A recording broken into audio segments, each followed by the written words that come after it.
Dan, as you hear what's going on with DeAndre Hopkins, you think about the Cardinals situation, the money that they may need to pay Kyler Murray. What comes to mind? Green Bay.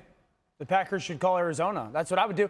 So I said this on last week when the Hollywood Brown trade went down on NFL Live. I said, how are they going to pay Hollywood Brown, who they're going to because of the contract or because of the trade? They're going to pay Kyler Murray and find a way to redo DeAndre Hopkins. You're not going to be able to do all three.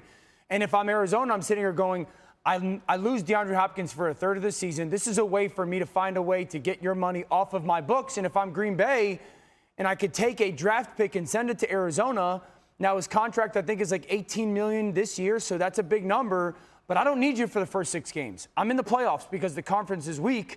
I want that difference maker receiver. And now it becomes a completely different conversation about Green Bay. So if I was Green Bay, I would be calling Arizona to see what would it cost to get DeAndre Hopkins. And if I was Arizona, I would be thinking long and hard about making that deal. Wow. I mean, I'll look at this from the Cardinals kind of point of view. To do that sort of deal with one of the few contenders in the NFC would basically be conceding rather that they don't think they're going to be a playoff team this season, honestly. And I don't think, given the head coach being on a hot seat, frankly, I mean, obviously they were extended, but that doesn't really mean much these days. They'd be willing to do that.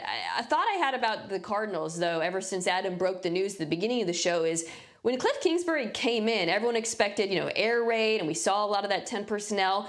But quietly, this offense was actually better running the ball and throwing to tight ends that first year. And I think they need to go back to that in a lot of ways.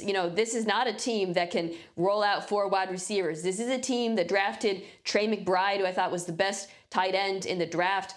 And of course has Zach Ertz as well and has a good running back situation. I think they need to radically rethink their offense if they expect to compete this season. Yeah, I mean, that's a good point. I mean, I would say, do they view Hollywood as a bona fide number one? Because I don't know if they do. Now, I know they traded a first-round pick for him, so you would think that.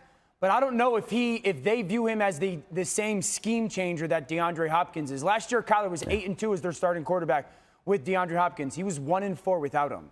So how does Cliff Kingsbury and Kyler Murray, in a must-win year, contracts online, all that stuff, how do they build an offense without that bona fide number one scheme-changing kind of dominant receiver? Because I do not believe that's Hollywood Brown, and I don't believe it's Rondale Moore.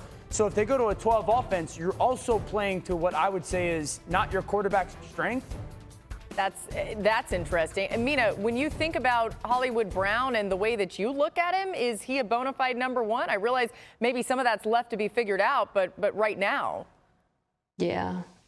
I mean, he's certainly not a number one in the sense that Hopkins was. Right. Hopkins is one of the most versatile and sure-handed, notably the contrast there, receivers in the NFL. He completely tilts the field in a way that Hollywood Brown doesn't. However, Hollywood brings some unique attributes to this offense. In addition to his speed, you can use him to stretch the field horizontally. So again, this is really a challenge for Cliff Kingsbury more than anyone else.